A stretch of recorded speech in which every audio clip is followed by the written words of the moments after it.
اسلامی سال کا پہلا مہینہ محرم الحرام ہمارے سامنے ہے۔ بڑا ہی حرمت والا مہینہ ہے، عظمت والا مہینہ ہے۔ اسی لیے حرام کا لفظ اس کے نام کا حصہ بن گیا ہے، اور محرم الحرام کو جو حرام کہا جاتا ہے اس لیے کہا جاتا ہے کہ حرام کا ایک معنی حرمت والا اور عظمت والا ہوتا ہے۔ ایک معنی تو پروہیبیٹڈ، ممنوع، جسے کبھی نہیں کیا جا سکتا، اگر کوئی کرتا ہے تو گنہگار ہوگا، ایک تو یہ معنی ہوتا ہے، اور دوسرا معنی حرام کا حرمت والا ہوتا ہے، یعنی عظمت والا، بزرگی والا، محترم جس کو آپ کہتے ہیں۔ تو یہ محرم کا مہینہ حرمت والا ہے، عظمت والا ہے، بزرگی والا ہے۔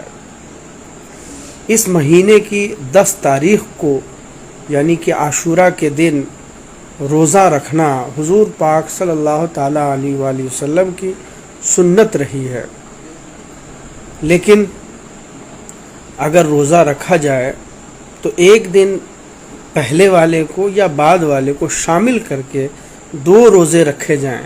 آپ چاہیں تو 9-10 کو روزہ رکھیں، اور چاہیں تو 10-11 کو روزہ رکھیں، یعنی سنگل صرف عاشوراء کو 10ویں تاریخ کو نہ رکھ کر ایک دن کا اس میں اضافہ بھی کر لیں۔ اس کا بڑا ثواب ہے۔ حضور پاک صلی اللہ تعالی علیہ وآلہ وسلم نے حدیث میں اس کا اجر اور ثواب بھی ذکر کیا ہے۔ دوسری بات یہ ہے کہ جہاں اس کی 10ویں تاریخ بڑے بڑے جلیل القدر انبیاء کرام علیہم السلام سے وابستہ ہے، جڑی ہوئی ہے، وہیں یہ مہینہ خصوصیت کے ساتھ اس کی جو 10ویں تاریخ ہے، یہ 10ویں تاریخ امام حسین علیہ السلام ورضی اللہ تعالی عنہ کی شہادت سے بھی جڑی ہوئی ہے۔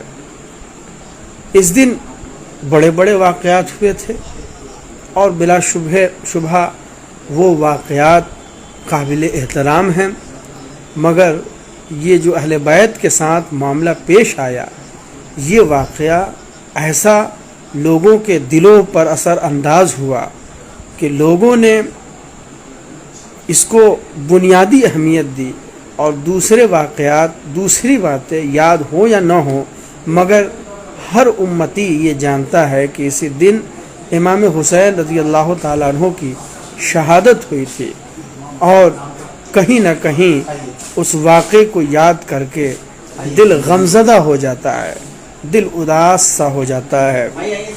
اور محبت کا یہ تقاضا بھی ہے کہ جس سے انسان محبت کرتا ہے، جب اس کی چیزیں اس طرح سے سامنے آئیں تو دل غمگین ہو جائے، دل پریشان ہو جائے۔ تو یہ واقعہ بڑا ہی اہم واقعہ رہا، اور اس لیے بھی اہم رہا کہ امام حسین کو اوروں نے نہیں، غیروں نے نہیں، بلکہ اپنے لوگوں نے ظلم کے ساتھ، تشدد کے ساتھ شہید کیا۔ اس لیے یہ واقعہ تاریخ اسلام میں بڑا ہی اہم ہے، بڑی اہمیت رکھتا ہے۔ آپ نے دیکھا ہوگا کہ جب کوئی شخصیت بڑی ہو جاتی ہے تو دوسرے صاحب اقتدار، دوسرے بڑے لوگ انسیکیورٹی اور عدم تحفظ محسوس کرنے لگتے ہیں۔ ایسا ہی ہوا تھا۔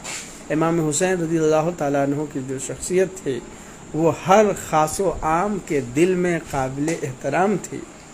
لوگ دل سے، زبان سے ان کی بولی بولتے تھے، ان کے ترانے گاتے تھے، اور ایسا ہوتا بھی کیوں نہیں کہ نبی پاک صلی اللہ علیہ وسلم نے ان سے پیار کیا تھا، دعا بھی فرمائی تھی، بشارت بھی دی تھی۔ اس لیے جو مومن ہوگا وہ ضرور ان سے محبت کرے گا۔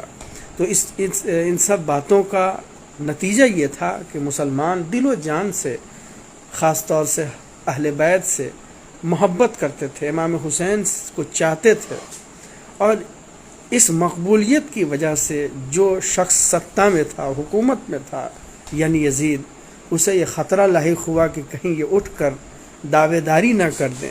حالانکہ امام حسین قطعی یہ چیز نہیں چاہتے تھے، مگر اسے یہ غم ستانے لگا کہ کہیں ایسا نہ ہو جائے۔ نتیجے میں اس نے امام حسین رضی اللہ تعالیٰ عنہ کو ٹارچر کرنا شروع کیا، اور یہ بڑا اہم واقعہ عاشورہ کے دن پیش آیا۔